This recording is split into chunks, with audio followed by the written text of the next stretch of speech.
Greetings gamers, Ryan McCord logging in for the GameRev.com.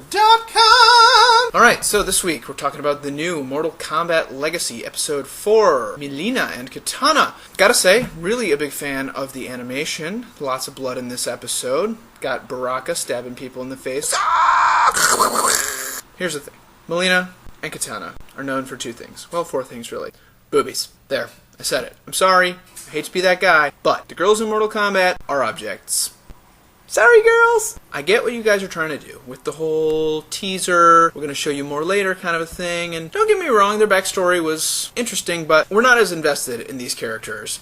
At least I'm not as invested in these characters and their backstories as maybe I am for some of the other ones. Maybe that's different for other gamers. A little disappointed not seeing them flying around in those tight-fitting costumes. Come on, guys. You know what we want.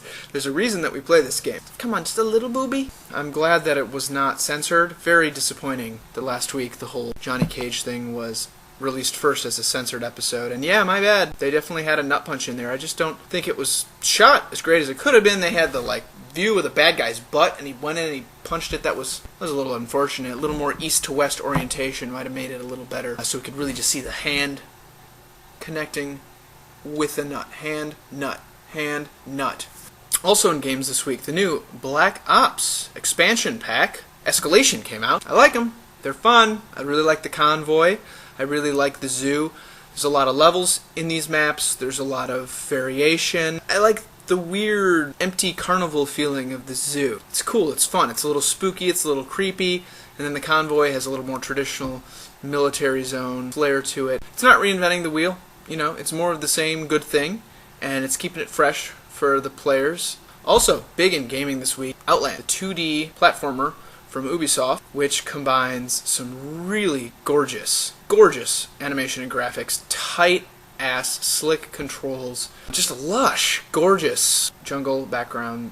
Really liking the light, dark kind of Ikaruga. I don't know if you remember that old Dreamcast shooter from back in the day. Very cool with the whole I gotta be light to attack dark, I gotta be dark to attack light. I like that. It makes you feel like it's an open world, but pretty linear. So it's not exactly like Metroid, it's not like a big exploring, it's a little more of an action platformer, but I've gotta say, platformers have really made a comeback on the Xbox Live Arcade and the PSN, and also really big in gaming news this week, the PlayStation Network hack. And you know, I have a lot to say on this subject. It sucks for everybody involved. It sucks for account holders, and it really sucks for Sony. I think it's a little disappointing that Sony's taking so much heat over this, because you cannot create a hack-proof system. It's just not possible. Nothing is foolproof. Suing Sony for being hacked, it doesn't really sit well with me. I'm surprised that people are flaming Sony so much for this, when they're the ones that got hacked. Shit happens, man. I'm just saying. Other than that, tomorrow, Thursday, we've got the Game Rev Episode 6 dropping. Be sure to log in for that. Subscribe, favorite, etc. And be sure to cast your votes for next week's song for the final culminating episode of the season, Episode 7, The Search for Curly's Gold.